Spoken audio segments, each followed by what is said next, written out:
유동호, 양혜정과 복지국가를 만드는 사람들. 사람들.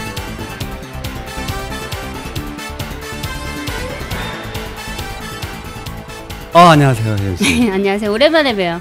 그렇죠. 네, 저희가 또 스케줄도 안 맞고 너무 바쁜 몸들이라 뵙기가 힘들었어요. 네네. 네, 알겠습니다. 휴가 다녀오셨어요? 부담스러워. 좋으셨던 거예요? 저 오랜만에 봐서? 아니 스케줄. 오랫동안 안 봐서 좋으신 거죠? 저는 한가하니까.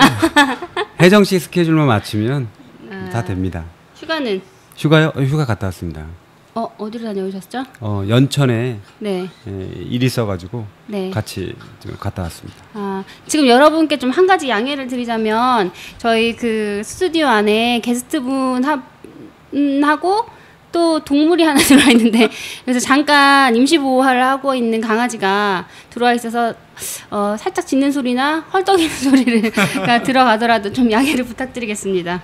참고로 게스트 오늘 나오신 분이 네. 같이 온 건 아니잖아요? 네, 그렇죠. 네네. 이거는 여기 PD님이 네, 그러죠? 잠깐 임시보호를 해주고 계시죠.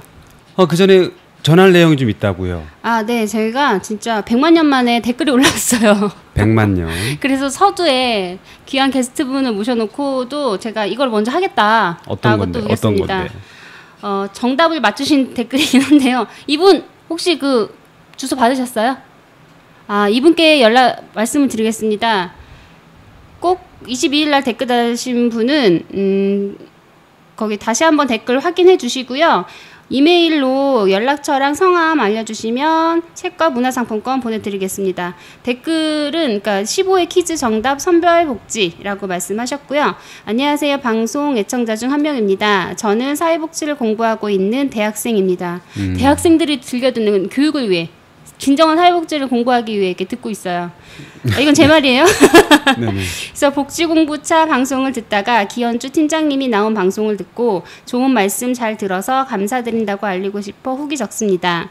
기현주 팀장님이 말씀하신 대로 사회복지는 당사자와 가장 가까운 학문이기에 학생으로서 향후 사회복지사로 진출한 후에 당사자와 함께하고 목소리를 낼 책임이 있다고 생각합니다. 좋은 말씀 감사합니다. 그리고 방송 진행하시는 두 선생님도 편집해서 올리는 국장님도 감사드립니다. 내만복 회원인 것 같은데요? 다 알고 있는 거 보면? 아닌가요? 모르신다고요? 모르시는 거죠? 네. 어쨌든 네, 댓글 감사드리고요. 말씀대로 연락 주시면 저희가 그 선물 보내드리도록 하겠습니다. 이게 댓글 따뜻한 댓글 네. 남겨주셨어요. 그러니까 오늘 게스트도 어떻게 그 우연찮게 사회복지 대학생들이 들으면 굉장히 좋은 주제를 가지고 말씀해 주실 이분은 모든 걸 네. Q&A A부터 D까지 다 대답하실 수 있는 분입니다. 그렇다고 그걸 다 하실 건 아니죠? 질문은. 부담 주자는 게 아니라 네. 사회복지라는 것에 대해서 네. 사회복지에 관해서 그래도 이런 것이다 또는 그렇게 좀 거리가 있는 건 아니구나라고 느끼게 해줄 수 있는. 네, 아니 거리가 느껴질 수도 있을 것 같기도 하고. 그래요? 네. 약간 우려스러운가요? 몇 개 편집해야 되나요? 아니요. 네, 너무 그 소개가 길었던 것 같아요. 정확한 명칭은 서울시 사회복지사협회 복지국가 특위위원장 유형덕 관장님 맞습니까? 네, 맞습니다. 안녕하세요. 안녕하세요. 네, 반갑습니다. 네, 반갑습니다. 제가 관장님이라고 했는데 관장님이라고 해야 되는지 아니면 위원장님이라고 했는지 좀 헷갈리네요. 관장님으로 하죠, 뭐. 관장님? 네. 그래요? 예. 관장님. 예. 네, 유형덕 관장님. 네. 저희가 방금 소개해준 학생 이야기가 있었어요. 사회복지에 대해서 가끔씩 저희가 이제 팟캐스트 하다 보면 저런 얘기가 있어요. 그래서 아마 저도 같은 생각인데 사회복지라는 게 착한 사람들이 하는 것 같은 느낌이 있는데 뭘 하는 건지 그런데 사회복지에 대해서 그래도 한번 간략하게 얘기해 줄 수 있나요? 저는 사회복지를 그런 거라고 생각합니다. 네. 이 시대에 우리가 꼭 해야 할 일, 마땅히 해야 할 일을 옳은 방법으로 정성을 다해 전문적으로 하는 것이라고 생각하는데요. 물론 학자들이 뭐 교과서에서 정의한 그런 현학적인 아카데믹한 사회복지의 의미 말고요. 제가 현장에서 28년 동안 일하면서 사회복지를 어떻게 하면 쉽게 설명할 수 있을까 그런 고민을 해봤는데요. 사회복지는 당연히 그 역사의식, 시대정신을 담아야 한다고 생각합니다. 80년대 사회복지와 90년대 사회복지가 같아야 될까요? 아유, 그건 아니죠. 네, 실천 방향도 틀려야 되고 추구하는 지향점도 틀려야 된다고 생각하고요. 또 2000년대와 2010년대 사회복지도 달라야 된다고 생각합니다. 일례로 80년대 우리나라 사회복지는 아마 그냥 먹고 사는 문제가 굉장히 힘든 시기였기 때문에 네, 그런 걸 해결하고 그래서 그냥 먹을 거 갖다 주고 어려운 사람 도와주는 이런 시혜적 복지였다면 지금은 그것보다는 우리가 경제도 많이 좋아지고 먹고 살만해졌잖아요. 그렇다면 지금은 보다 복잡 다양한 인간의 문제, 사회 문제를 접근하기 위한 그런 그 방향으로 사회복지가 전개되고 있기 때문에 결국 그 시대에 필요한 일을 하는 것이 사회복지라는 거예요.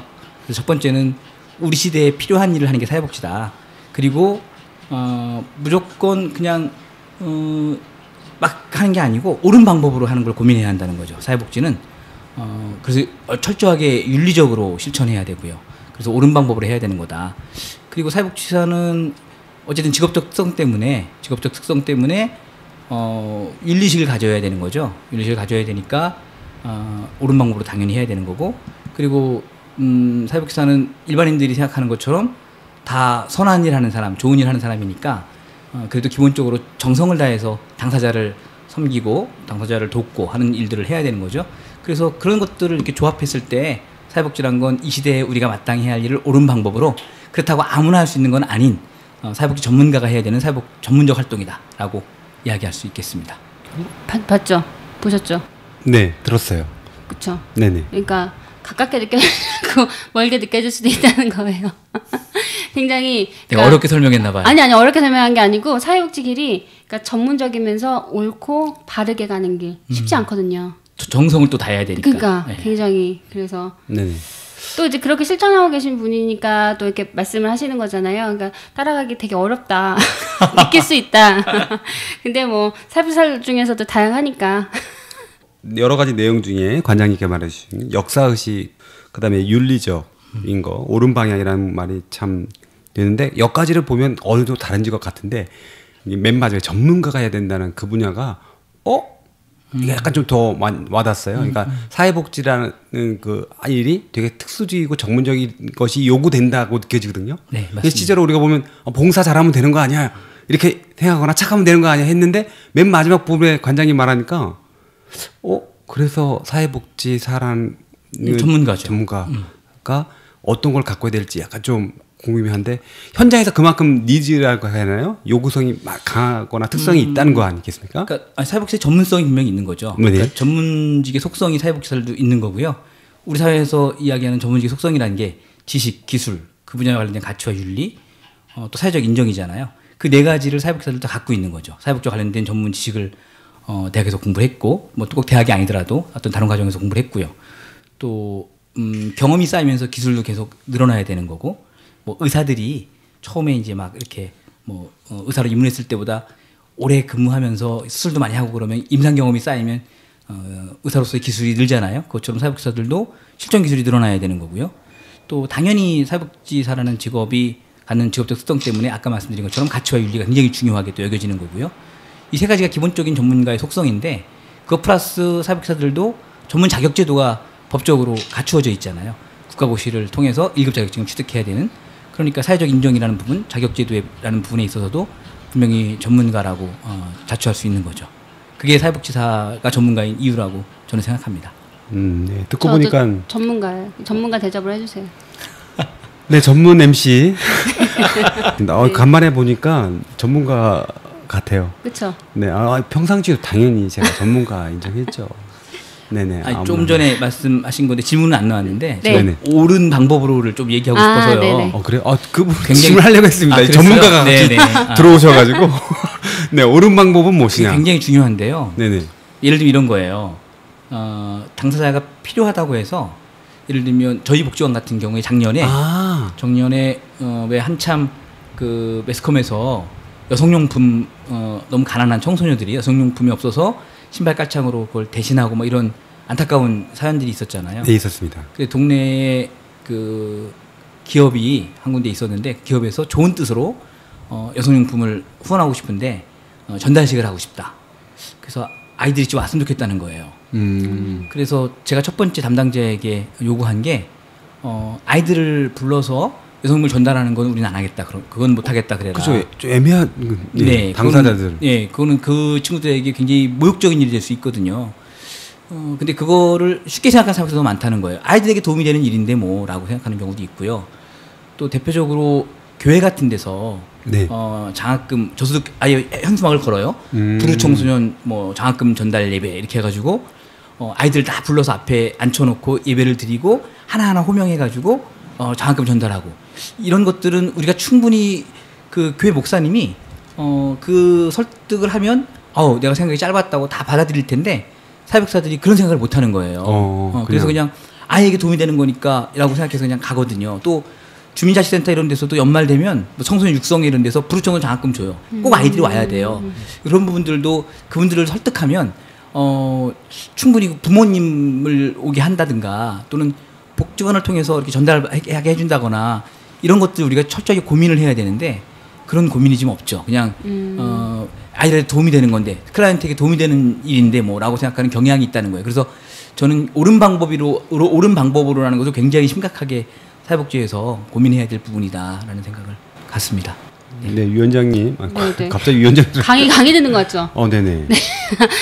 제가 관장님 그 교육을 보조교육 때 2번을 그러니까 한 번은 중간관리자 그 리더십에 관련된 건가 하고 그러니까 제가 그 CEO 과정이 있는데 사실 제가 CEO 그 레벨은 아닌데 네. 그 날짜가 안 돼가지고 신청했는데 그때 딱 기억이 나는 게 관장님이 말씀하신 게 여기 뭐 몇 분 시간이 안 맞아 오신 분도 있는 것 같고 그렇게 얘기를 들었던 것 같아요. 그래서 그때 그런 또 느낌이 나네요. 본인이 이제 찔렸다는 거죠? 아니요. 뭐 그런 되게 좋았다. 뭐 이런 걸 표현하고 싶은 거고. 네네. 그리고 말씀하셨듯이 제가 사회복지를 이제 원래 제가 사회복지를 전공하지 않았었잖아요. 그러니까 나중에 이제 사회복지를 공부할 때 그 사회복지 인류와 철학을 공부할 때 가장 많이 그 반성을 하고 그러니까 사회복지는 그러니까 뭐가 더 옳을까라는 그걸 선택하는 순간이 항상 오거든요. 근데 현장에서 일을 하다 보면 그냥 좋은 일을 하지 옳은 일로 가는 경우가 또 이렇게 막 옳은 것과 좋은 것이 구분이 안 되는 경우들이 막 있어요. 모금도 그렇습니다. 그래요? 모금을 할 때도 지금 모금을 많이 하기 위해서는 사람들의 감성을 자극해야 되잖아요. 그럼 이런 거 한번 생각해 볼까요? 저 아프리카의 가난한 여인이 알몸으로 젖가슴을 드러내고 뼈만나 앙상한 아이를 안고 젖을 먹여요. 그러면서 자막이 나오죠. 젖도 나오지 않는다. 엄마가 먹지 못했으니까. 그래서 한 달에 3만 원, 2만 원이면 이 모녀를 살릴 수 있다. 이런 광고를 내보낸단 말이에요. 그게 옳은 방식의 모금일까라는 고민을 우리는 해야 한다는 거예요. 그런 고민을? 네. 왜냐하면 사회복지의 가장 기본적인 가치가 인간에 대한 존엄성인데 그게 정말 인간에 대한 존엄성을 실현하는 모금 마케팅일까? 자, 인간에 대한 존엄성이라는 건 가난하다는 이유로 장애를 가졌다는 이유로 소수자라는 이유로 차별받지 않아야 된다는 거잖아요. 인간으로서 최소한의 존엄한 권리를 누려야 된다는 건데 그러면 아프리카에 있는 그 가난한 여인이 도움받아야 된다는 이유로 젖가슴이 그냥 아무런 그 제어 장치 없이 그냥 노출되는 게 과연 인간에 대한 존엄성에 맞는 모금일까? 근데 일반 국민들도 그렇고 심지어 사회복지사들조차도 그런 모금 광고를 보고 문제의식을 갖거나 분노하지 않아요. 저는 분노해야 한다고 생각하거든요. 이런 모금 방식으로 탈피해야 된다라고 사회복지사들이 주장해야 되는데 아직 그런 부분에 대해서 민감하지 않은 거죠. 그러니까 아까 말씀드린 것처럼 전문적이어야 한다는 것 굉장히 중요하다고 생각하는데 옳은 방법에 대한 고민들이 아직은 좀 부족하다. 그러니까 모금에서도 그런 부분에 있어서는 우리가 고민을 좀 해야 된다는 거죠. 듣고 보니까 많이 찔리네요, 제가. 찔리세요? 네네. 찔리면 좋은 거예요. 왜냐면 사람들이 부끄러울 줄 알아야지 발전이 되는 거거든요. 제가 창이었나요? 네. 오늘 방송이 참 좋은 방송이에요. 여러분들한테 사람을 변화시키는 방송. 그렇죠. 이게 진행자를 변화시키고. 변화시킨다는 건 교육이 되는 거예요. 사회복지 교육이 되는 거예요. 알겠습니다. 역시. 그러니까 아까 대학생한테 진짜 도움이 많이 될 거라. 네, 알겠습니다. 하지만 이 길이 너무 멀게 느껴지긴 하는데 좀 더 들어보면 좀 더 고민이 될 수 있지만 그래도 이제 사실적으로 말 주실 거라고 믿고 다음 질문을 한번. 네, 저희가 원래 이제 질문을 사전에 7개인가 8개를 드렸었는데 그 질문 하나도 하지 않았어요, 지금. 아직도 안 했어. 네, 아까 이제 말씀 중에 28년 내셨다고 하셨는데 사회복지를 시작하게 된 계기 그리고 그 중에 특별한 어떤 에피소드 사실 처음부터 지금처럼 훌륭하셨나? 지금 제가 훌륭한가요? 그건 잘 모르겠고요. 그래서 시행착오를 전문 MC님 오늘 많이 7초인 것 같아요. 어떤 계기? 변화하거나 크게 성장했던 그런 계기들이 있으면 알려주시면 또 후배들한테 많이 도움이 될 것 같아요. 중요한 기본적인 좀 핵심적인 내용 같아요. 일단 사회복지를 하게 된 동기는요. 네. 제가 뭐 다른 방송에서도 얘기한 적이 있었고 제가 신문 기사 같은 데도 이렇게 인터뷰할 때 말씀드린 적이 있었는데 제가 굉장히 어려운 청소년기를 겪었어요. 뭐 그걸 다 얘기하면 끝이 없으니까 그 어려운 청소년기를 겪으면서 제가 열심히 살지 않았죠. 그리고 그 부모님 보시기에 굉장히 엇나가는 자식이었고 그래요? 예, 일탈 청소년이었고 절대 그렇게 안 비행 보이시는데. 청소년. 예, 그랬습니다. 그랬는데 제가 너무 힘든 시기에 제가 다니던 교회 전도사님을 만났는데 그 전도사님께서 저에게 이렇게 지금 생각하면 상담을 해주신 거죠. 상담을 하시면서 너네 너 자신을 사랑하지 않냐고. 그게 별게 아닌 얘기인데 그 당시에 그 정말 힘든 저한테는 빛과 같은 말씀이었어요. 그래서 내가 나를 사랑하지 않고 있구나. 정말로 제가 너무 막 살고 있구나. 하나님이 주신 생명인데 그리고 그 시간의 관점에서 보면 정말 먼지같이 잠깐 유한하게 사는 인생인데 이렇게 맞살고 있는 자신에 대한 성찰, 반성이 어린 나이지만 되더라고요. 그래서 전도사님의 그 말씀 한마디가 저를 변화시켰고요.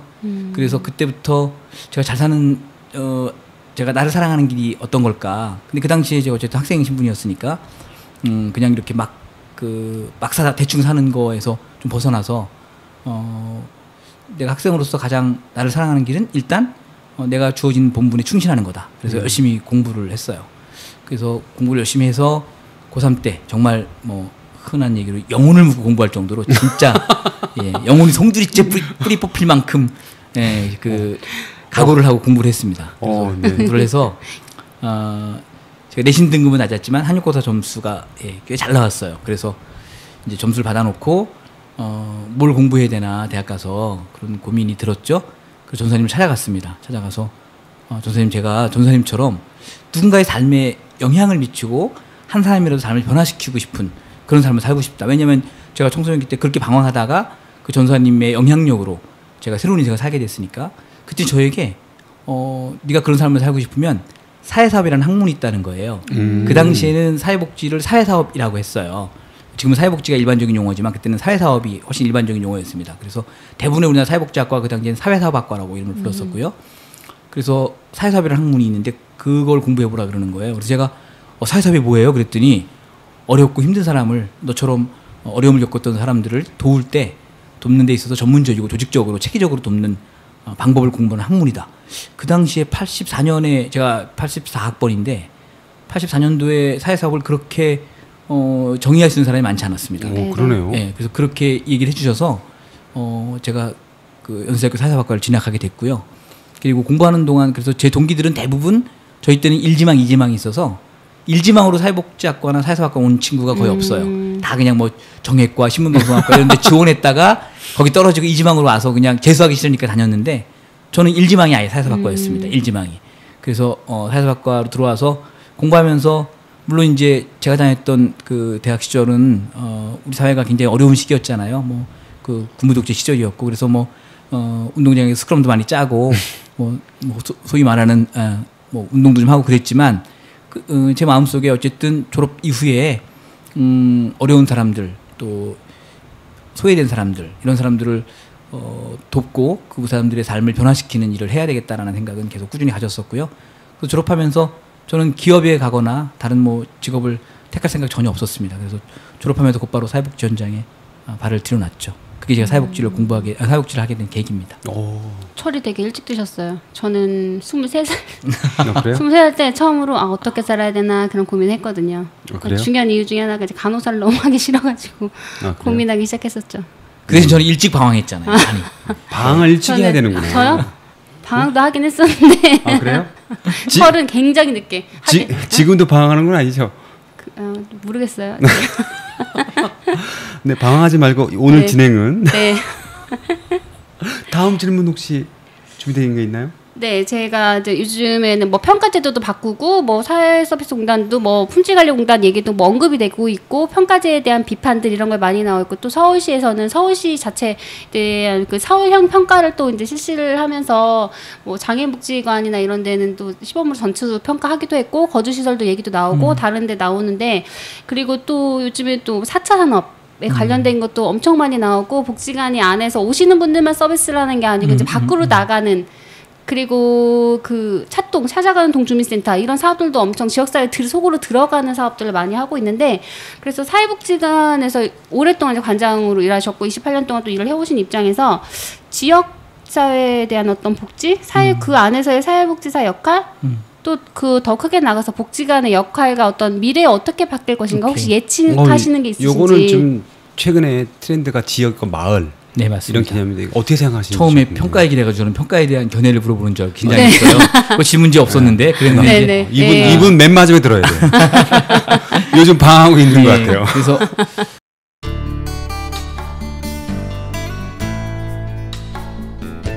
지금 여러분께서는 유동호, 양혜정과 복지국가를 만드는 사람들을 듣고 계십니다.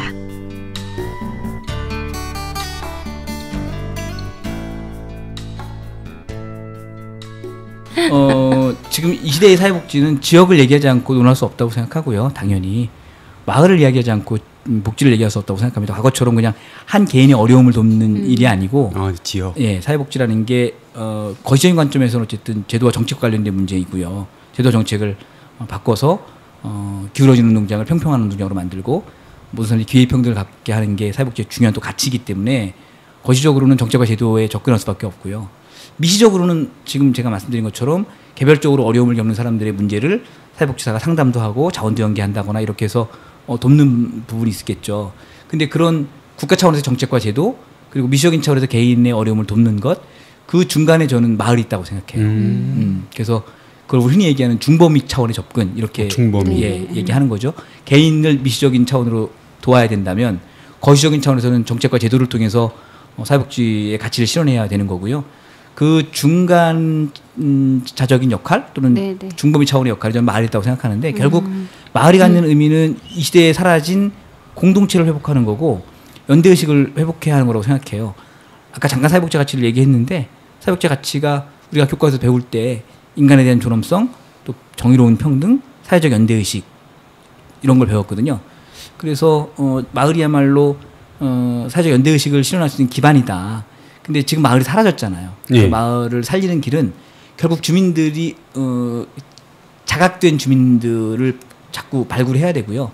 그래서 우리 마을의 어려운 분들은 마을의 관계를 통해서 그분들을 도울 수 있도록 그러니까 마을 안에서 옛날 우리 그 농경사회나 가난했지만 핵가족이 아닌 확대가족 사회에서는 마을에 어려운 사람이 생기면 함께 마을 주민들이 도움 주고 또 같이 돌봐주고 이랬었는데 지금은 그런 게 완전히 사라진 마을이잖아요.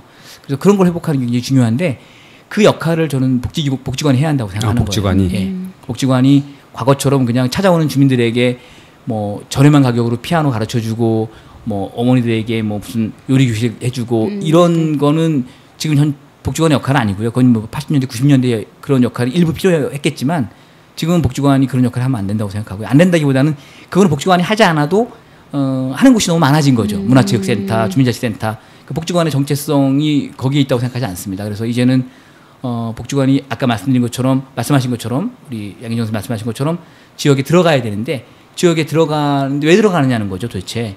그러면 주민들을 조직화하고 주민들을 일깨우고 그래서 주민들이 주민들을 돕는 마을 공동체를 만들어내고 일궈내는 것.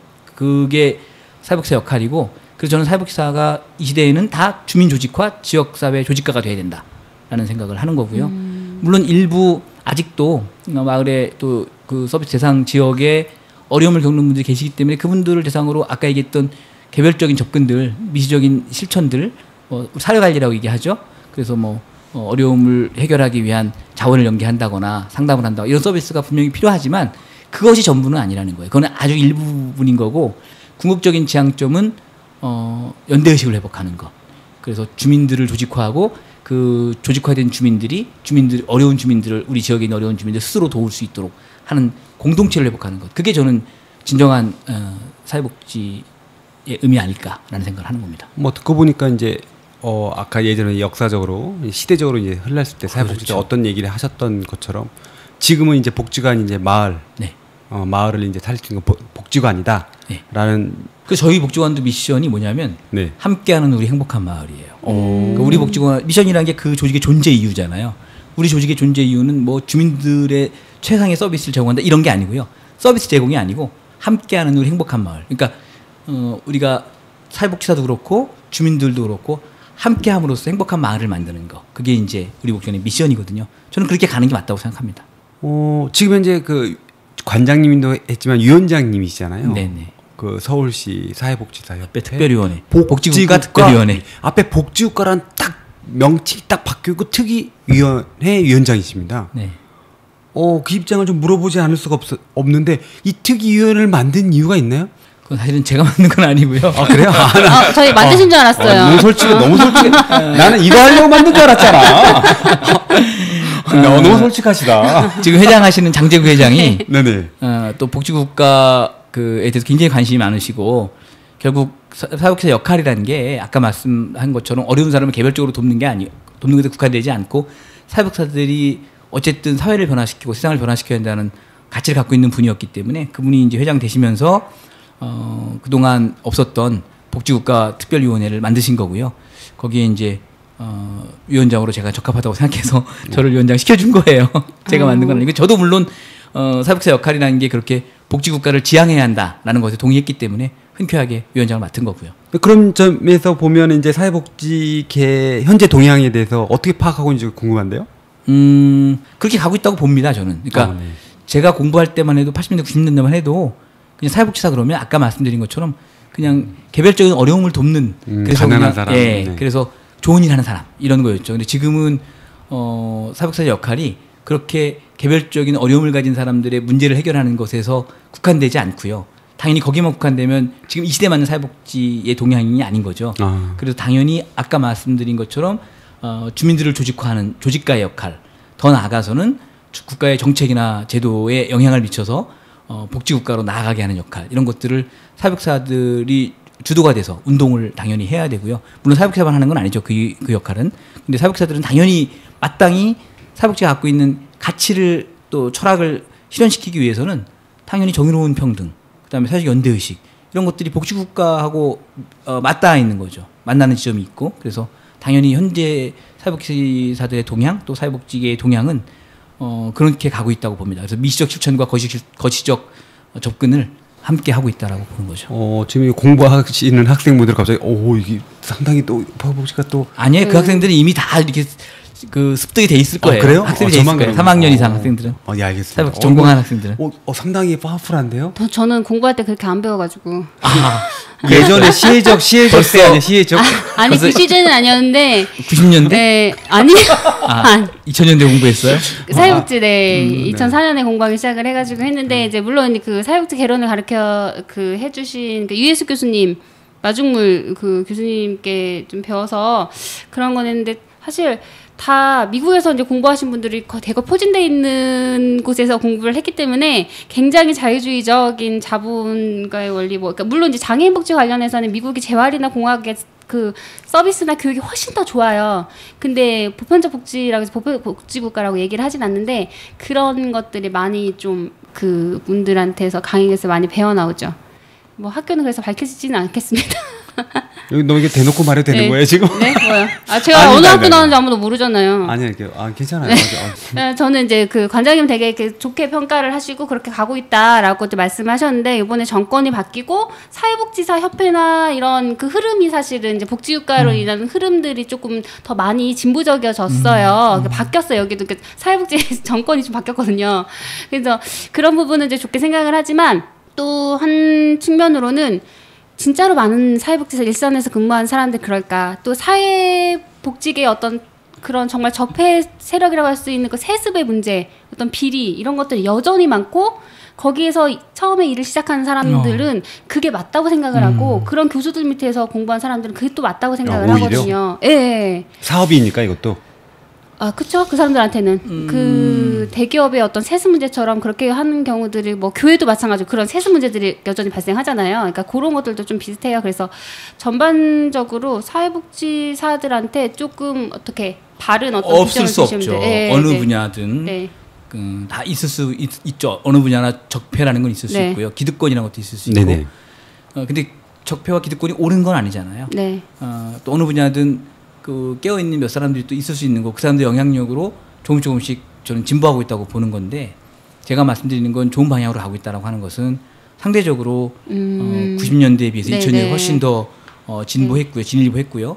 지금 2010년대 또 2020년을 앞두고 있는 지금 시점에서 보면 과거보다는 훨씬 더 진일보한 거죠. 여러 가지 부분에 있어서. 근데 지금 양 선생님 말씀하신 것처럼 법인 그 세습 문제 네네. 예를 들면 특히 제일 심한 데가 이제 뭐 아동 양육시설 이런 데는 본인이 설립을 했으니까 오너십이 있는 거예요. 내 거라는 의식이 있는 거죠. 예. 사실은 사회복지는 오너십으로 하는 게 아니고 저는 트러스트십으로 해야 된다고 생각하거든요. 나에게 그냥 맡겨진 뭐 그 기독교에서 얘기하는 청지의식 같은 걸 가지고 해야 되는데 오너십이 있다 보니까 마치 교회에서 목사님들이 개척해서 내가 이렇게 읽어오는 우리 교회를 어떻게 다른 사람한테 이걸 맡겨 내 아들한테 맡겨야지 이게 다 오너십이잖아요. 일부에서 놀라야 되는 그런 모양. 뭐 아주 극히 일부잖아요. 저는 사회복지 극히 일부라고 생각하고요.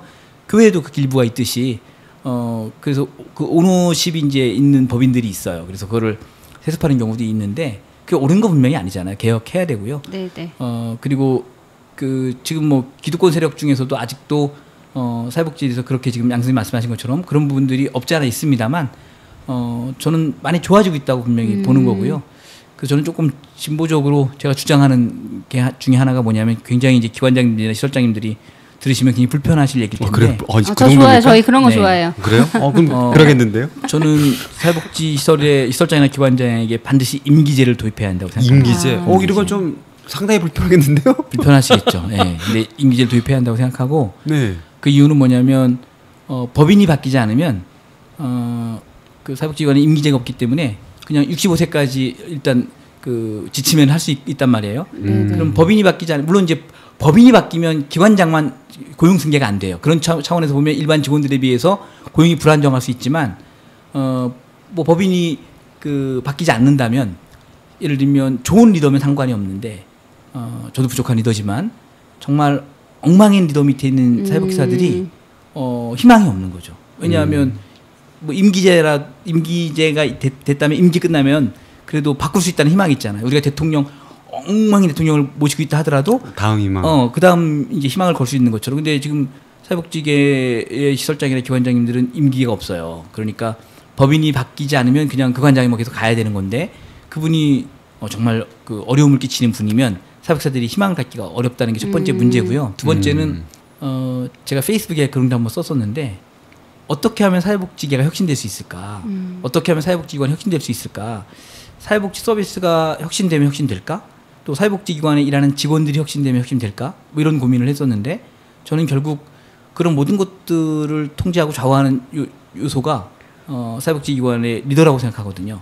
그러니까 리더가 혁신되면 저는 서비스도 혁신될 수 있을 거고. 결국 리더다. 네, 리더가 직원들에게 너희들 혁신해야 한다고 얘기할 게 아니라 본인이 혁신되면 그 직원들이 그 리더를 롤모델로 해서 혁신될 거란 말이죠. 네네. 근데 안타까운 건 사회복지기관도 평가를 받습니다. 분명히 법에 의해서. 사회복지 프로그램도 평가를 받아요. 평가하죠. 기관마다 하잖아요. 네네. 그러니까 사회복지 서비스 프로그램 또 심지어 사회복지기관도 평가를 하고 직원들도 근무 평정을 해요. 근데 유일하게 평가를 안 받는 집단이 누굴까요? 사회복지 시설장입니다. 사회복지 시설장은 아무 데서 평가를 안 받아요. 그러면 임기도 없어요. 법인이 바뀌지 않으면 계속 가요. 그러면 사회복지 시설장들이 다 훌륭한 사람일까요? 부족한 사람도 있겠죠. 대통령이라고 다 완벽한 사람이 아니고 부족한 대통령이 있듯이. 그렇다면 사회복지계가 더 진보적으로 발전하려면 어떻게 해야 될까? 임기제가 도입이 되고 저는 임기 끝난 다음에 평가를 받아야 한다고 생각합니다. 그 평가는 기관 평가이거나 또는 사업의 평가가 아니라 직원들로부터 평가받아야 한다고 생각합니다. 직원들부터. 네. 마치 대통령이 임기가 끝나서 미국 같은 경우는 이제 연임이 가능하니까 국민들에게 평가를 받는 거잖아요. 선거라는 게. 또 정당도 마찬가지고. 사회복지기관의 기관장들도 그렇게 평가를 받아야 된다라고 생각하는 게 제 주장이에요. 굉장히 혁신적인데 저는 그러면 사회복지계가 금방 혁신될 수 있다고 생각합니다. 지금보다 훨씬 더 빠른 속도로. 왜냐하면 결국 직원들의 평가를 받는다는 얘기는 직원들의 마음을 얻어야 된다는 얘기고 사회복지사가 직원들의 마음을 못 얻고 지역의 마음을 얻을 수 있을까요? 직원들로부터 신뢰받지 못하는데 지역으로부터 신뢰받는 게 무슨 의미가 있죠? 저는 그렇게 생각을 합니다. 그래서 사회복지 조직의 리더의 최고의 덕목이나 가치는 직원들로부터 동의받는 거, 직원들로부터 신뢰를 얻는 건데 그래서 그런 평가를 통해서 신뢰받으면 그 관장은 더 할 수 있는 거고요. 뭐 일정한 기준, 제가 생각하는 기준은 70점인데 예를 들면 평가 기준을 만들어서 뭐 30문항이 됐든 50문항이 됐든 직원들부터 평가를 받는 거예요. 그래서 70점 이하를 받으면 저는 당연히 옷을 벗어야 한다고 생각합니다. 굉장히 혁신적인 주장인데 아마 기관장님들 시설장님들 들으면 불편하시겠죠. 그러면 그 관공서나 이런 데서 시설장 자격 기준을 강화하고 이런 관리를 또 특별히 좀 해야 될 필요성이 있다. 네, 네. 그러니까 사실 복지관이나 어떤 자격 그 다양한 직종들이 근무를 하잖아요. 그러니까 뭐 간호사도 있고 의료인들도 있고 뭐 영양사나 이런 사람들도 있는데 다 맞는 자격 기준이 있는데 시설장도 물론 이제 기준은 있어요. 기준은 있는데 예전에 뭐 이런 말씀드리면 아까 말씀하신 기분 나쁘실 분도 있지만 그냥 있으면 1급이 됐던 시절이 있었거든요. 경력으로. 아니 지금도 네. 기타 이사회 운영위원회에서 동등한 자격이 있다고 인정하는 자 이거 아직도 있어요. 그러니까 쉽게 말하면 네. 사회복지사가 아니어도 뭐 그분들을 비하하는 것은 아니지만 뭐 군대에서 대령으로 예편하신 분이 복지관 관장하는 경우도 있고요. 학교에서 교장 선생님 하시다가 은퇴하신 분이 뭐 와서 관장하는 경우도 있고 뭐 은행 지점장하다 하시는 분이 있고 그분들이 못한다는 건 아닙니다. 물론 조직의 운영이나 경영이라는 건 같은 원리로 적용될 수 있기 때문에 그렇지만 아까 말씀드린 것처럼 사회복지라는 건 아까 말씀드렸잖아요. 그 전문적으로 해야 되는 거다. 그러니까 이 시대에 필요한 일을 꼭 마땅히 해야 할 일을 옳은 방법으로 전문적으로 해야 되는 것인데 그분들이 사회복지는 전문성이 분명히 없고요. 그냥 그 영리 조직의 관점으로 사회복지 조직을 운영하다 보니까 직원들부터 신뢰받기가 어렵죠.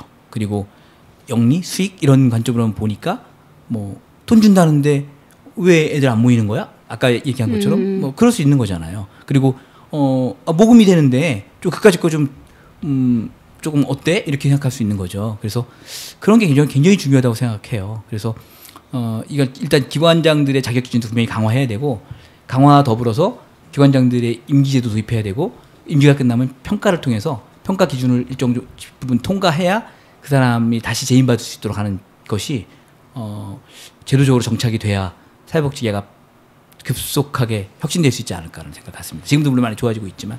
예, 뭐 듣고 보니까 많은 걸 느끼게 하는데. 지금 말씀하신 내용이 너무 좋고 아까 말씀하시는데 그 평가제랑 이런 거 있잖아요. 그때 웃음이 이렇게 싹 나는 거예요. 왜요? 해보고 싶은 거예요. 그냥 뭐 그렇다. 정말 됐으면 좋겠어요. 네. 저는 아까 말씀드린 자격 기준을 강화해야 된다는 생각만 했지 이제 임기제를 하거나 평가를 하거나 이런 거에 대해서 생각을 해보진 않았었거든요. 어쩐지 눈이 막 깜빡깜빡 네, 하는 거야. 아니 괜찮은 다 거야? 했으면 좋겠다. 이거 방송 나간다면 괜찮은 거예요? 네, 뭐 괜찮아요. 그리고 안타까운 건 하나는 이 방송을 그 리더분들이 많이 안 들으세요. 그래요? 다행이다. 그래서 청년들이나 대학생들 지금 사회복지 하고 일선에서 일하시는 분들이 조금 많이 듣고 근데 어쨌든 있어서. 제가 리더잖아요. 네. 제가 네. 기득권 세력이고. 네. 근데 제가 그냥 뭐 예를 들면 라인워커이거나 네. 중간관리자이라면 모르겠는데 제가 리더로서 기관장으로서 이런 얘기를 하고 있는 거기 때문에 젊은 친구들이 볼 때 저렇게 생각하는 기관장도 있구나. 네, 네, 뭐 그렇죠. 이런 게 하나 희망이 될 수 있지 않을까. 희망됩니다. 네. 아니 나중에. 이만하는 게 아니고 본인의 기관장과 비교하면서 괴리감을 느끼고.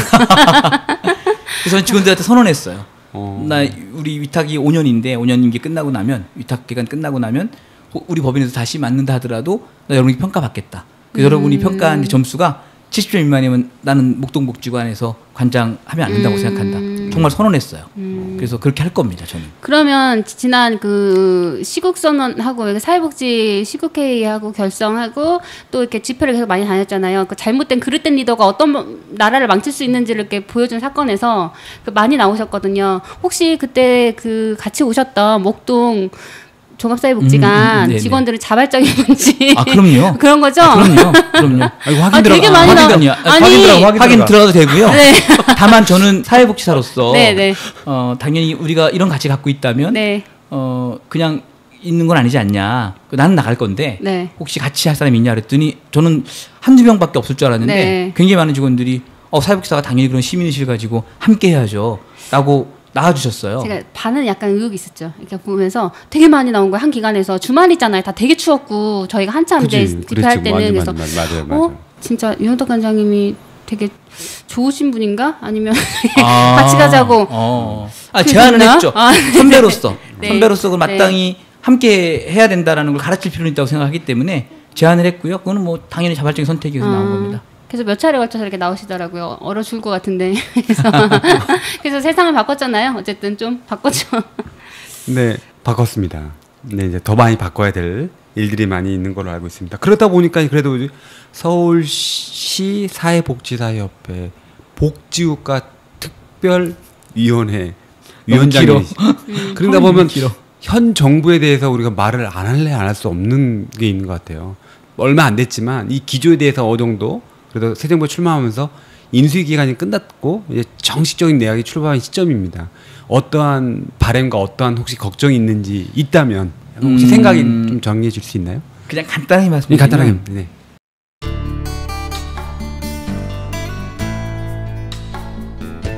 지금 여러분께서는 유동호, 양혜정과 복지국가를 만드는 사람들을 듣고 계십니다.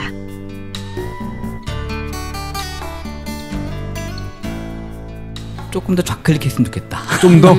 약간 부족하다? 네. 그러니까 예를 들면 부자증세도 좀 더 과감하게 실현했으면 좋겠고 네네. 법인세도 이명박 박근혜 정부 이전으로 확 회귀했으면 좋겠는데 이전으로 회귀하는 거는 당연한 건데도 그것도 굉장히 지금 그래요? 이전으로 회귀 못했을 거요. 제가 알기로는 거기까지 못 가고 눈치 보면서 지금 하고 있는 거 아닌가요? 그죠? 그래서 네, 정확하시네요. 네, 그래서 조금 더 좌클릭했으면 좋겠다 저는. 그래야 실제로 현 정부가 복지국가를 정말 추구하는 정부인가. 복지국가가 되려면 당연히 보편증세, 보편복지가 돼야 되잖아요. 그리고 아까도 계속 얘기하지만 사회복지 가치라는 게 결국 사회적 연대의식, 정의로운 평등인데 그런 정의로운 평등을 하기 위해서는 당연히 성장 위주의 경제정책에서 분배 위주의 경제정책으로 바뀌어야 되고 또 정의로운 평등이 되기 위해서는 부자증세 실현해야 되는데 그런 부분들에 대해서 굉장히 고민하고 눈치 보고 이런 측면들이 좀 보여요. 그래서 조금 더 좌클릭했으면 좋겠다 저는 개인적으로. 좀 더. 네. 조금 더. 기대와 약간 아쉬움을 가지고 이제 그래도 이제 그 과거 이명박 박근혜 정부 때보다는 훨씬 더 잘하고 있고 기대를 갖습니다만 그냥 정책 기조는 조금 더 그 신자유주의 정책에서 완전히 벗어나서 복지국가를 지향하는 정책으로 좀 바꾸면 좋겠다. 그래서 요즘 세바사에서 우리 한참 운동했던 사회복지세, 목적세로 신설하는 거 그런 것들 좀 해봤으면 좋겠다. 과감하게. 그런 걸 하면 좋지 않을까. 네, 그런 게 좀 아쉬움이 있습니다. 일단은 아직 들어간 시점이 좀 초반이니까 그런데도 역시 이제 이런 의견을 계속 걱정 마라, 더 와라. 네. 위원장님 듣고 보니까 그래도 이전 정권의 이명박 박근혜 대통령 정권 시절에 있는 것만큼은 당연히 가야 될 것 같은데 아직도 못 갔다는 게 좀 아쉽네요. 그러니까 저희가 했던 내만복이랑 세바사 물론 이제 복지국가 특위도 같이 활동한 것들도 있는데 사실 기초연금 문제, 줬다 빼는 기초연금 해결 안 됐죠. 네네. 그리고 분명히 그 100만 원 상한제 의료비, 건강보험 100만 원 상한제, 어린이 무상의료 지금 불확실하잖아요. 너 너무 갑자기 무서워. 아니 그러니까 제가 저는 물론 지금 그런 부분들이 저희는 이제 그 기대치가 되게 높았던 것 같아요. 저희가 그래서 복지국가에 대한 어떤 꿈이나 이런 것들에 대한 기대치가 높다 보니까 좀 아직 이제 속도가 근데 언제 취임한 지 얼마 안 되셨으니까 이제 그런 부분도 있는데 그래서 그 안에서의 저희가 이제 활동이 사회복지계에서도 그래도 복지국가라는 게 논의가 더 활발해지고 있는 분위기다 보니까 좀 기대를 할 수 있고 그 안에서 우리의 역할이 계속 소리내는 것. 근데 이제 제가 생각하기에는 분명히 지향점은 그렇게 보고 있는 건데 그러면 로드맵을 제시했으면 좋겠어요. 지금 당장 할 수는 없잖아요. 네, 네네. 취임한 지 얼마 안 됐고 그렇게 급격한 개혁이나 이런 것들이 사실 어렵죠. 그러면 예를 들면 최저임금 같은 경우에 2020년까지는 10,000원을 하겠다라고 그쵸. 로드맵을 제시했잖아요. 그러면 법인세는 얼마까지 언제까지 얼마로 인상하겠다라는 명확한 로드맵 그리고 어린이 그 의료비 보장에 대해서도 어느 부분까지 어느까지 하겠다라는 것들을 좀 제시했으면 좋겠는데 당장 안 되지만 그러면 그런 걸 보고 우리 국가의 정책 지향이나 정책 기조가 그렇게 방향을 잡고 갈 수 있을 텐데 그냥 거대 담론으로만 있는 것 같아요. 이게 복지 제도나 정책에 대해서 정확한 로드맵이 없다 보니까. 근데 그게 이해는 돼요. 왜냐하면 결국은 재원의 문제잖아요.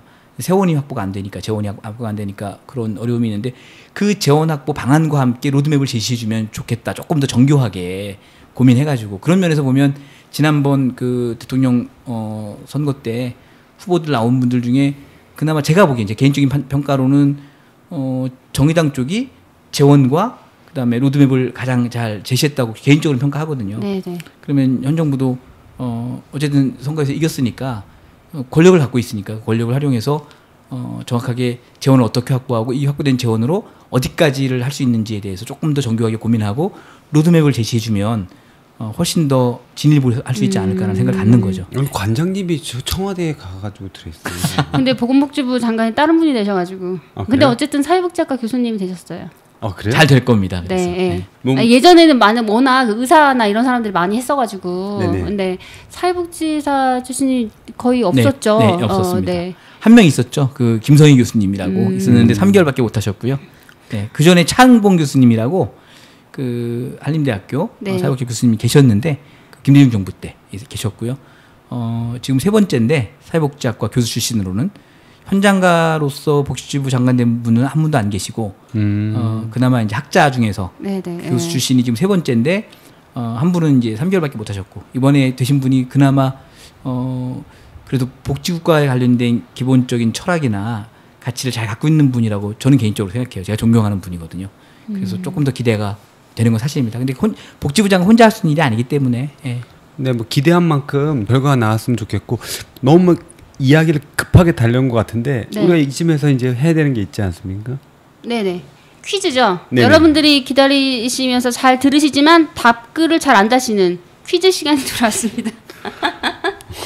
어마어마한 선물을 드린다고 했음에도 불구하고 근데 사실 댓글 다는 게 팟빵에 그 회원가입을 하고 로그인을 해야 달 수가 있어요. 그냥 하는 거면. 그래서 댓글을 달아주신 분들은 대단한 정성으로 이게 회원가입하는 거 얼마나 귀찮아요. 그냥 해도 들을 수 있는데 댓글을 달아주시는데 저희가 그 댓글에 목말라 하고 있습니다. 사실. 그러니까 잘 들으시고 또 선물을 꼭 받으셨으면 좋겠습니다.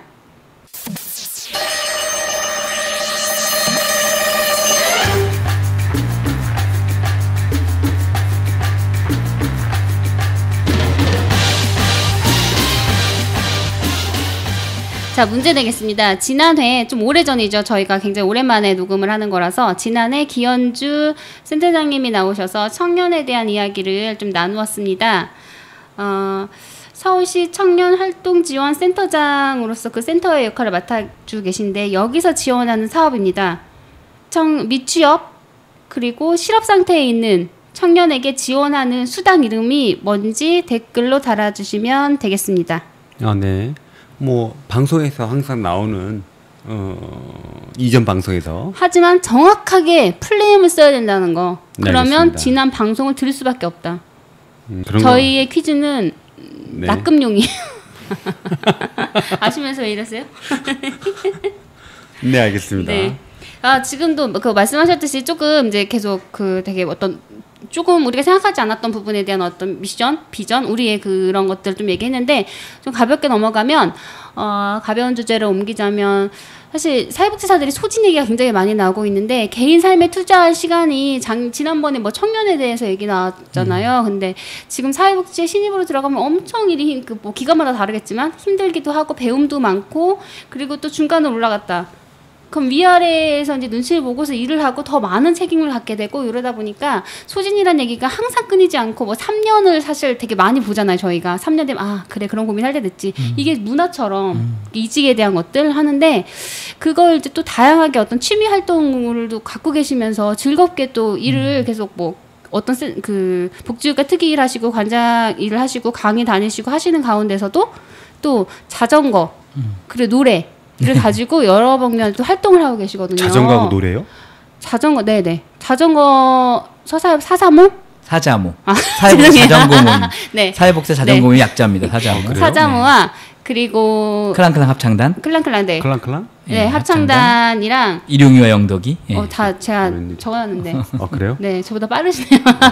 거기서 활동을 하고 계시고 또 그 복지국가 촛불에도 2번이나 나오셨어요. 일용이랑 영덕이랑 또 이렇게 클랑클랑으로 또 나오시고 또 하셨는데 그 자전거 타고 또 자전거 풀 복장을 하시고 자전거 풀복장이 그렇게 아름답지 않거든요. 맞아요. 민망하죠. 솔직한 그래서- 방송이라 우리가. 네, 그렇게 보셨는데 그런 활동을 어떻게 즐기시게 됐는지 그 사회복지사로서 일을 하실 때 어떤 또 도움이 되는지에 대해서 말씀해 주셨으면 좋겠어요. 아니 우리 아주 간단한 그 구호가 있잖아요. 사회복지사가 행복해야 클라이언트 행복하다. 네네. 또 사회복지사 행복해야 사회가 행복하다. 이런 얘기가 있는데 사회복지사가 지치고 소진되면 당연히 클라이언트 만날 때 지치고 소진된 마음으로 만날 거 아니에요. 그러면 그 행복이 전달될까요? 참 어렵다고 생각하거든요. 그래서 사회복지사들이 뭐 현실적으로 어떨지 모르겠지만 저는 궁극적으로 저녁 있는 삶을 당연히 살아야 되고요. 자기 개발할 수 있는 시간 확보가 돼야 되고요. 그리고 사실은 이론적으로도 우리의 감정이나 또 우리의 기분 이런 것들이 건강한 신체에서 나온다고도 얘기하잖아요. 그래서 저는 사회복지사들이 공부도 열심히 해야 되고 학습도 열심히 해야 되고요. 또 체력 관리도 잘 해야 되고 또 가급적이면 본인이 즐길 수 있는 취미 활동도 해야 된다고 생각해요. 그래서 그냥 우리 흔히 얘기하는 지덕체의 조화를 이루어야 한다고 생각하는데 그래서 학습도 하고 그리고 체육 활동으로 저는 자전거 하는 거고요. 이게 덕이라고 할 수 있을지 모르겠지만 어쨌든 뭐 예술이라고 할 수는 없겠지만 그런 그 취미 활동으로 노래하고 이런 것들을 하고 있는 거거든요. 선배로서 제가 그런 모습을 자꾸 보여줘야 우리 후배들도 저렇게 사회복지사가 자기관리도 하고 공부도 하고 또 자전거도 타고 등산도 다니고 또 노래도 하고 이렇게 할 수 있겠구나. 그러면 각자 본인이 좋아하는 게 있을 수 있잖아요. 뭐가 됐든 네네. 그런 것들을 통해서 자기 개발도 하고 그래서 소진을 조금 완화시키고 그런 것들을 함께 해야 한다고 생각합니다. 가족이랑은 시간을 보내시나요? 아니 의혹이 들었어요 지금. 저는 이미 빈둥지식이기 때문에 아. 그러니까 이제 빈둥지식이기 때문에 아이들 다 컸고 네네. 저희 집사람하고 저는 철저하게 서로를 존중해줘요. 저희 집사람은 그래요? 예. 약간 눈이 흔들리는 거 아니에요 지금? 전혀. 집사람은 그 뭐 취미로 바이올린 배우고 그래요? 그다음에 스포츠 댄서 네네. 배우고 근데 제가 같이 다니고 싶은데 저하고 안 맞아요.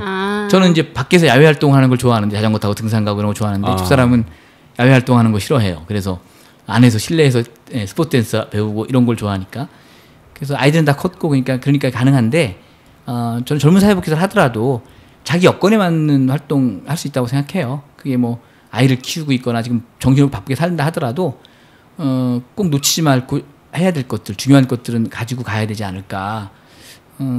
아니 우리가 배고프면 밥 먹잖아요. 그것처럼 지금 당장 내가 급하지 않더라도 중요한 건 꼭 해야 한다는 거죠. 그래서 밥 먹는 건 배고프니까 급하니까 먹는 거지만 우리가 운동하고 학습하고 뭐 이런 것들은 당장 안 해도 내 그 생명이나 생존에 그 별로 영향을 안 미치니까 안 할 수 있는데 그래도 더 중요하다라는 거죠. 그런 것들이 장기적으로 보면. 그래서 자기가 처한 여건 안에서 할 수 있는 만큼 하면 되는 거라고 생각합니다. 자기 사명 안에서 내가 할 수 있는 만큼 그게 굉장히 중요하다고 생각해요. 여기 관장님 오늘 여전히 지금 많은 분들의 사회복지사 기관이 있다 보니까 현장이 약간 힘들 수도 있고 또 지금 배운 사람들은 이게 과연 밥벌이가 될까 원초적인 얘기를 할 수밖에 없는데 그런 후배들한테 그래도 어떤 사회복지가 중요할 것 됐으면 좋겠다는 이야기를 좀 해주시면 어떨까요? 일단 현실적인 문제로 네. 저는 사회복지사 처우가 굉장히 획기적으로 개선되고 있다고 보고요. 아 그래요? 제가 현장에 나올 때에 비하면 굉장히 획기적으로 개선됐다고 보고요. 보건복지부 기준만 잘 지켜도요. 글쎄 저는 그 옛날에는 사회복지사끼리 결혼하면 양에서 아시겠지만 네. 수급자 된다, 뭐 네. 차상위 계층된다 이런 아니, 얘기가 그런 얘기가 있었어요. 전설적으로 네. 있었죠. 네. 뭐 불과 5년 전, 10년 전에도 네, 그게 네. 있었는데 지금은 사회복지사끼리 결혼해서 뭐 수급자 될 수 없고요. 차상위 절대 될 수 없습니다. 그러니까 보건복지부에서 정한 인건비 가이드라인만 지켜도 서울시는 보건복지보다 오히려 더 상향 조정된 급여를 주고 있으니까 더 말할 나위도 없고 서사회배 활동 때문에 그런 거 아니에요? 서사회에서 열심히 했죠. 네, 서사회에서 열심히 했고 단일임금 체계, 동일노동 동일임금 원칙에 의해서 어느 시설에서 일을 하든 동일한 임금을 받을 수 있도록 하는 것도 서사회에서 함께 연대해서 이뤄낸 성과인데 그래서 현실적으로는 지금 사회복지 처우가 굉장히 좋아졌어요. 그래서 글쎄 이제 대학 갓 졸업하고 둘이 사회복지사가 현장에 나와서 둘이 결혼했다. 그러면 최소한 뭐 가계소득이 5천만 원은 될 거니까 5천만 원 버는 가계소득이 어떻게 수급자가 되고 차상위 계층이 되겠어요. 현실적으로 저는 굉장히 그 사회복지사들이 뭐 아직도 물론 우리가 다른 기업이나 이런 데 있는 분보다는 급여가 적을 수밖에 없지만 저희는 그렇게 무슨 이익을 내는 조직이 아니잖아요. 가치와 의미라는 조직이고 또 그들이 얻을 수 없는 걸 저희는 또 얻잖아요. 아까 말씀드린 그 보람을 얻을 수 있고 또 가치와 의미를 얻을 수 있기 때문에 저는 자본이나 물질이 모든 걸 다 얘기할 수 있는 게 아니니까 그래서 지금 막 사회복지를 공부하고 있는 학생들이나 또 사회복지사를 꿈꾸고 있는 청소년들에게 좀 사회복지 한번 해볼 만하다. 그래서 현실적으로도 많이 처우도 개선됐고 전문성도 굉장히 상향됐고 그래서 사회복지 현장에 요즘 사회복지 공부하는 학생들의 꿈이 다 사회복지 공무원이에요. 그러니까 그냥 안정된 그래. 직업을 택하기 위해서. 아예 공무원. 네네. 근데 이제 공무원도 뭐 분명히 필요하지만 사회복지 현장에 실천가들도 분명히 있어야 되잖아요. 실천가. 그러니까 뭐 공무원이 필요하지만 시민활동가들이 필요한 것처럼 실천가들이 필요한 거죠. 사회복지 현장에서. 그래서 실천가들도 나와서 일할 만하다라는 생각이 들고요. 물론 아직도 그 조금 부족한 시설들도 있고 기관도 있겠지만 전반적으로는 저는 희망이 있다고 보고 아까 제가 말씀드린 몇 가지 그런 혁신들만 좀 잘 이루어진다면 훨씬 더 좋은 사회복지 현장이 될 수 있지 않을까 그런 생각합니다. 그래서 사회복지 현장에 많이 나왔으면 좋겠어요. 현장으로 가. 네. 뜨거운 열정을 가지고. 네, 네, 취미 좀 하고. 네, 네. 클랑클랑. 네. 네, 알겠습니다. 그 다른 직업에 비해서 어쩌면 네. 그런 면에 있어서는 훨씬 더 자기개발의 시간도 더 있는 편이고요. 기업 같은데 뭐 거의 11시까지 12시까지만 일 시키고 그러잖아요. 근데 사회복지계는 아직은 그렇진 않거든요. 그러니까 뭐 일하는 노동 강도에 비해서 이렇게 따질 수 있는 건지 모르겠는데 처우가 그렇게 약하지 않다. 저는 그렇게 생각합니다. 네. 동의가 안 되나 봐요. 아니. 제가 이제 장애인 거주시설에서 일을 하고 있기 때문에 저는 이제 복지관에서도 일을 했지만 사실 교대 근무하시는 분들 저희 직원들 보면은 그러니까 사실 지금 그 특례 업종에서 제외됐잖아요. 네네네네. 그래서 지금 그러니까 특례 업종이 제외된 게 아니고 그 제외 들어가 항목에서 있지. 제외돼 예, 있어서 예, 예, 10개만 남았는데 저희가 들어가 있잖아요.